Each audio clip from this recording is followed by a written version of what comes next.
এই বইগুলো হলো জাল হাদিসের ফ্যাক্টরি, জাল হাদিসের গোডাউন। এখানে একসাথে অনেক জাল হাদিসের পাওয়া যায়, জাল হাদিসের কারখানা। এইগুলা হলো খায়রুল হাসর, নাম শুনছেন না? 12 চাঁদের ফজিলত, নেক আমল, মকসুদুল মোমিনিন, নেয়ামুল কোরআন, নাফিউল খালায়েক, বিষাদ সিন্ধু, নাম শুনছেন এগুলার? এগুলা হলো জাল হাদিসের ফ্যাক্টরি, জাল হাদিসের কারখানা। এগুলোর ভিতরে একটা দুইটা না, মানে কয়েকশো জাল হাদিস মিথ্যা কথা পাইবেন এগুলোর ভিতরে, এক একটার ভিতরে। তবে যে এক সময়ে আমাদের দেশের যারা বড় বড় আলেম ছিলেন, তারা বাংলা ভাষায় বই লেখাকে গুনার কাজ মনে করতেন বাংলা ভাষা হিন্দুদের ভাষা, এটা মুসলমানের ভাষা। এই জন্য ওই সময় মাদ্রাসায় কোরআন হাদিস বাংলা পড়ানো হতো না, উর্দুতে পড়ানো হতো, ফার্সিতে পড়ানো হতো। কোরআন হাদিসের অনুবাদ প্রথমে আরবি থেকে ফার্সি, তারপরে ফার্সি থেকে উর্দু, এখন উর্দু থেকে বাংলা, ডাইরেক্ট আরবি থেকে বাংলা না, মাঝখানে ফার্সি উর্দু হয়ে তারপরে বাংলা। ওই সময় তারা বাংলায় বই লেখাকে গুনার কাজ মনে করতেন। এজন্য বড় আলেম যারা ছিলেন তারা বই লিখতেন না বাংলা ভাষা। এই সুযোগে তখনকার কিছু সাধারণ আলেম তারা বই লিখে ফেলছেন। এই বইগুলোর মধ্যে কোনো সহি হাদিসের, কোনো সহি যাচাই বাছাই বিহীন অসংখ্য মিথ্যা কথা, জাল হাদিস, জাল কথা এই বইগুলোর মধ্যে লেখা হয়েছে। তো এখন ওই আমলটা চলে গেছে, যে আমলে সাধারণ মুসলমান এই বইগুলো ছাড়া তো আর পায় নাই। ইসলামের বই বলতে এগুলো ছাড়া আর কিছু ছিলই না। আল্লাহ তাদেরকে মাফ করে দিবেন। সাধারণ মুসলমান যারা আমল করছে, আল্লাহ তাদেরকে এটার জন্য জাহান্নাম দিবেন না, এটার জন্য ধরবেন না। তারা করবেনটা কি? তাদের তো এর বাইরে উপায় ছিল না। তারা এগুলো পড়ছেন, এগুলো পড়ে দিনের উপরে চলার চেষ্টা করছেন। কিন্তু এখন তো আর এগুলো নিয়ে বসে থাকলে হবে না। এখন আলহামদুলিল্লাহ কত সহজে আমাদের কাছে সহি কোরআনে কারিমের বাংলা আছে, তাফসির আছে, হাদিস আছে, সব এলেম এখন আমাদের কাছে হাজির। সুতরাং এখন এই জাতীয় বইগুলা বাদ দিতে হবে। এই জাতীয় বইগুলোর মধ্যে অসংখ্য কথা কোরআন হাদিসের নামে মিথ্যা কথা। বিষাদ সিন্ধু যে বইটা, এটা হলো উপন্যাস, এটা কোনো ধর্মীয় বই না। কিন্তু মুসলমানেরা ভুল বুঝে এটার উপন্যাসের ধর্মীয় বই বানায় ফেলছে। উপন্যাস এক জিনিস, ধর্মীয় বই আরেক জিনিস। কিন্তু উপন্যাসকে যখন আপনি ধর্মীয় বই বানাবেন, তখন কোরআন সুন্নাহ ইসলাম সব বিকৃত হয়ে যাবে। ওই বইয়ের মধ্যে আছে আমাদের দেশে কিছু কিতাব আছে বিদআতের শিক্ষা দেওয়া হয়। তার মধ্যে উল্লেখযোগ্য কিতাব হচ্ছে মকসুদুল মোমিনিন। পড়বেন বলে বলছি না, নামটা সতর্ক করার জন্য জীবনে এই কিতাব পড়বেন না। এই ভূতির কিতাব, এই জগা খিচড়ি কিতাব পড়বেন না। তাতে কোরআন হাদিস ছাড়া সব আছে। কি বুঝলেন? আল্লাহ এবং রসুলের কথা ছাড়া সবকিছু আছে। তাতে জাদুটোনা আছে। কেমন করে প্রেম করতে হবে, কারো মেয়েকে বিয়ে করতে চাইছেন, পছন্দ হয়ে গেছে, কিন্তু বাপমা তার মেয়ের বাপমা বিয়ে দিতে চায় না, কেমন করে মেয়েটাকে হাতাইতে হবে, এই সব কিছু শিক্ষা নাউজুবিল্লাহ আছে। জেহেল কাফের জিন্নাতের নামে আল্লাহ ছাড়া অন্যের কাছে চাওয়া আছে, কুফরিয়া কথাও আছে, শিরকি কথাও আছে। কোরআন হাদিসের তৌহিদের কথা, সুন্নতের কথা শুধুটাই। এই মকসুদুল আমাদের দেশে বিবাহতে মেয়েদেরকে ও পাত্রীদেরকে গিফট দেওয়া হয়, এক শ্রেণীর মূর্খরা দিয়ে থাকে, নেয়ামুল কোরআন দিয়ে থাকে। এইগুলো গাঁজাখুরি কিতাব, এগুলিতে সুন্নত বিরোধী, আকীদা বিরোধী বহু কথা রয়েছে। সুতরাং আল্লাহর ওয়াস্তে সতর্ক করেছি, আমার ওতে কোনো লাভ নেই, আমার লাভ নেই। আপনি আমল করবেন, আপনার লাভ। আমার কি লাভ আছে? ওই কিতাবটা একটু বাজারে একটু কম বিক্রি হবে, অথবা আপনাকে সতর্ক করলাম, অথবা বেশি বিক্রি হলে কি আমাকে একটা পয়সা দিবে, আমার কোনো লাভ নেই। না দুনিয়ার লাভ আছে, আখিরাতের লাভ আছে, যদি আপনি জাহান্নামের পথ থেকে বেঁচে যান। শোনেন এতে কি বলছে। এতে অনেক প্রত্যেক মাসের আমল শিখিয়েছে। মকসুদুল মোমিন এককালে আলোচনা করার জন্য আমি অনেক আগে, আজকে থেকে 12-13 বছর আগে মকসুদুল মোমিনের 5টা বক্তব্য করেছিলাম অডিওতে, সেগুলো রেকর্ড ছিল।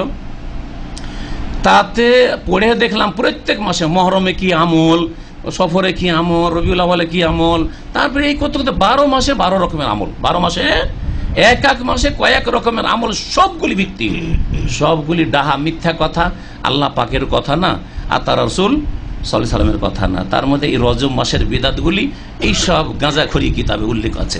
সুতরাং কোরআন এবং হাদিস বাদ দিয়ে মানুষের এই গুমরাহির পিছনে পড়বেন না। আমল কোরআন দেখে অনেকগুলো আমল করেছিলাম, এখন করণীয় কি? না, করণীয় কিছুই নেই, তওবা করতে হবে। নামুল কোরআন নামে যে বইটি রয়েছে সেখানে অনেক বিভ্রাট অনেক বিভ্রান্তি, অনেক ভুল, অনেক মিথ্যাচার করা হয়েছে, অনেক মিথ্যা কথা রয়েছে।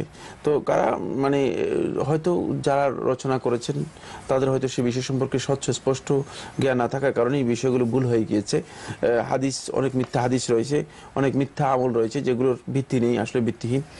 এখন করণীয় হচ্ছে একটাই, সেটা হলো যদি আপনার কাছে উপলব্ধিতে আসে যে আপনি যা করেছেন সেগুলো বেদাত করেছেন, যা করেছেন সেগুলো ভুল করেছেন, তাহলে আপনি অবশ্যই তওবা করে আল্লাহ রাব্বুল আলামিনের কাছে মানে তওবা করবেন এবং আল্লাহ রাব্বুল আলামিনের কাছে সেগুলো পরিহার করে নতুন যেগুলো সহি জানতে পেরেছেন সেগুলো আমল করার জন্য চেষ্টা করবেন।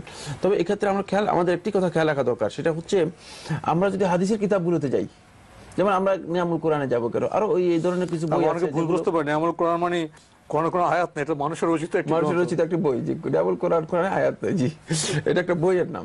তো আমি বলছি মানে এই বইকে সুনির্দিষ্ট করে আমাদের বলা উদ্দেশ্য না, মানে এই ধরনের কিছু বই আছে যেগুলোতে আসলে কোনো লেখক নিজের পক্ষ থেকে মানে ইসলামকে বানিয়ে সাজিয়ে গুছিয়ে দিয়েছেন।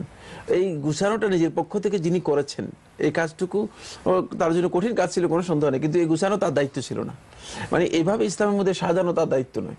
সুতরাং এই কাজগুলো যারা করেছেন তারা বড় ধরনের বিভ্রাটের মধ্যে মানুষদেরকে ফেলে দিয়েছেন এবং মানুষদেরকে অন্ধকার দিকে ঠেলে দিয়েছেন। যে বেহেশতি জিও, নিয়ামুল কোরআন, মকসুদুল মুমিনিন, আরো বিভিন্ন কিতাব সমূহ সহিহ হাদিসের কিতাবের সাথে তারতম্য হলে করণীয় কি? আলহামদুলিল্লাহ রাব্বিল আলামিন ওয়াসসালাতু ওয়াসসালামু আলা রাসূলিহিল কারীম, আম্মা বাদ। জি সম্মানিত জহিরুল ইসলাম ভাই, এটা অত্যন্ত গুরুত্বপূর্ণ কথা। এই কথাটা কতই না গুরুত্বপূর্ণ, যার গুরুত্ব বোঝানো কাউকে সম্ভব না। প্রত্যেক কিতাব, প্রত্যেকটা কথা, প্রত্যেকটি বাক্য, প্রত্যেক বই যেটাই কোরআন এবং সুন্নাহর বহির্ভূত হবে, কোরআন এবং সুন্নাহর সাথে সরাসরি বিরোধী হবে, কন্ট্রাডিকশন হবে, সেইগুলি কোনোভাবেই পালন করার অধিকার আমাদের আপনার নাই, কেউরই নেই। এবং কি দেখুন, সবচেয়ে পৃথিবীর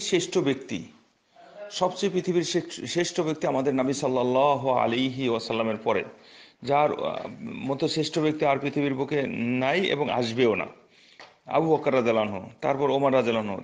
তাদের কথা যদি কোরআন এবং সুন্নাহর বিরোধী হয়, তাহলে সেটাও কি মানা যাবে? আদৌ মানা যাবে না, সেটাকেও বাদ দিতে হবে। তাহলে আজকে বেহেশতি জিওর কি তাদের কোনো লিখিত কিতাব? বেহেশতি জিওর, মকসুদুল মুমিনিন, নিয়ামুল কোরআন, এই সমস্ত যত বড়ই ব্যক্তি হোক না কেন, এবং তাদের কথা, কাজ এবং কর্ম, তাদের লিখনি, তাদের বাক্য, যেটাই হোক না কেন, তাদের ইস্তেদলাল বা তাদের বিভিন্ন কোরআন এবং হাদিসের উক্তির আলোকে ফতোয়া ফারাইজ, যেটাই কোরআন এবং হাদিসের আলোকে বহির্ভূত হবে, বিরোধী হবে, সেটাকে বাদ দিতে হবে, তাতে কোনো প্রকার দ্বিধা সংকোচ করা চলবে না। এই কথারই সমর্থনে ইমাম আবু হানিফা রাহিমাহুল্লাহ কথাটি অত্যন্ত গুরুত্বপূর্ণ। ইমাম আবু হানিফা রাহিমাহুল্লাহকে যখন জিজ্ঞাসা করা হয়েছিল, ইজা খালাফা কওলুকা বিকিতাবিল্লাহ, আপনার কথা যদি আল্লাহর কিতাবের বিরোধী হয় তখন কি করতে হবে? তিনি বলছেন, উতরুকু কওলি বিকিতাবিল্লাহ, আমার কথা আল্লাহর কিতাবের বিরোধী হলে বাদ দাও। আল্লাহর কিতাবকে আমার কথার উপরে প্রাধান্য দিতে হবে, ডাইরেক্ট কথা। দ্বিতীয় প্রশ্ন, ইজা খালাফা কওলুকা বিসুন্নতি রাসূলিল্লাহ, আপনার কথা যদি আল্লাহ রাসূল সাল্লাল্লাহু আলাইহি ওয়াসাল্লামের হাদিসের সুন্নতের বিরোধী হয়, তাহলে কি করতে হবে? তিনি বলছেন, উতরুকু কওলি বিসুন্নতি রাসূলিল্লাহ, আমার কথাকে বাদ দাও আল্লাহ রাসূলের সুন্নতের মোকাবেলায়, সুন্নতের সাথে বিরোধী হলে। তিনি আবার প্রশ্নের সম্মুখীন হলেন, যদি ইদা খালাফা কওলুকা বিকওলি সাহাবা, আপনার কথা যদি সাহাবীর কথার বিরুদ্ধে হয়, তিনি বলছেন, উতরুকু কওলি বিকওলি সাহাবা, আমার কথা বাদ দাও সাহাবীর কথার আলোকে। সুতরাং কত সুন্দর কথা। আজকে দিন মানুষে নিজের মন গড়া বানিয়ে জানিয়ে কিতাবাদি বই পুস্তক লেখে, যার মধ্যে কোনো দলিল নাই, প্রমাণ নাই, দলিল প্রমাণ থাকলেও মিথ্যা, বানোয়াট অথবা জয়ীব, দুর্বল, যেটা ব্রেনকেও অনেক সময় আশ্রয় দেওয়া সম্ভব না, যেটা বিবেকেও আশ্রয় দেওয়া সম্ভব না, বিবেকও মেনে নিতে এটাকে দ্বিধাবোধ করে, সেই কথাগুলো আজকে শরীয়ত মানুষ শরীয়ত হিসাবে পালন করছে। এরকম নিয়ম, এই কথাগুলো নিয়ামুল কোরআনে, বেহেশতি জিওরে, তারপরে আপনার মকসুদুল মুমিনে, আরো যে সমস্ত পাঞ্জাব নজিফে এমন কথা লেখা আছে, বড় বড় আলেমরা, বড় বড় খ্যাতনামা মুহাদ্দিসরা লেখছে, এই করলে সেই হবে, এই করলে সেই হবে। দেখুন, কোরআন মাজিদের আয়াত লেখে অথবা কোরআন মাজিদের সূরা লেখে, তারা ফজিলত, এত ফজিলত লেখছে, এটা করলে সেই হবে, অথচ এই ফজিলত আজও খুঁজে পাওয়া যাবে না, মিথ্যা, বানোয়াটও নাই। কিছু দোয়া তারা বানায় দিচ্ছে, মকসুদুল মুমিনের বাদ দিলাম, তারপরে এমন কিছু দোয়া বানাইছে বড় বড় মুহাদ্দিসরা, যাদের নাম বাংলার বুকে প্রথম স্তরের সারিতে লেখা আছে, তারা কিছু কিছু দোয়া লেখে, ওই যে বিভিন্ন দূরত লেখে, দোয়ায় হাবিবি, দোয়ায় হাজারি, এই সমস্ত এরকম ধরনের অনেক কিছু বানিয়ে তারা এত কিছু ফজিলত লেখছে, যা শুনলে, যা পড়লে, যার কথা বলে কোনোদিন বিবেককে মানান যাবে না যে এত বড় কথা, আসমান জমিন ফেটে পড়ার মতো, সাগরের উপরে রাখলেও মনে হয় সাগরে পানি বদলিয়ে যেত তাদের লেখনে বা কথার ভারতে, এত বড় মিথ্যা জঘন্যতা। তাই সুতরাং বেহেশতি যে ওরা লেখক যত বড়ই হোক না কেন, তারটা যে কোরআন এবং সহিহ হাদিসের বিরোধী হবে না, এটা গ্যারান্টি কে দিল? শুধুমাত্র ইমাম মালিক রাহিমাহুল্লাহ যে কথাটি বলছেন, সেই কথাটি অত্যন্ত গুরুত্বপূর্ণ, যে কুল্লুন মানে ইখদু কওলুহু ওয়া ইউরাদ্দু ইল্লা সাহিবু হাদাল কবর আও কামা ক্বাল, যে প্রত্যেক মানুষের কথা বাদ দেওয়া যেতে পারে, গ্রহণ করা যেতে পারে, বাদ দিতেও হবে, দলিল না থাকলে বাদ দিতে হবে, দলিলের ভিত্তিতে হলে গ্রহণ করতে হবে, ইল্লা সাহিবু হাদাল কবর, কিন্তু এই যে কবরে আছে এর কথা, অর্থাৎ রাসূল সাল্লাল্লাহু আলাইহি ওয়াসাল্লামের কথা যদি প্রমাণিত হয়, তাহলে কোনো মানুষের উচিত নয় সেই কথাকে বাদ দিতে পারবে না। যেটা ইমাম শাফি রাহিমাহুল্লাহ ওই কথাই বলছেন, সে বাক্য অন্য কিন্তু কথার সমর্থন একই।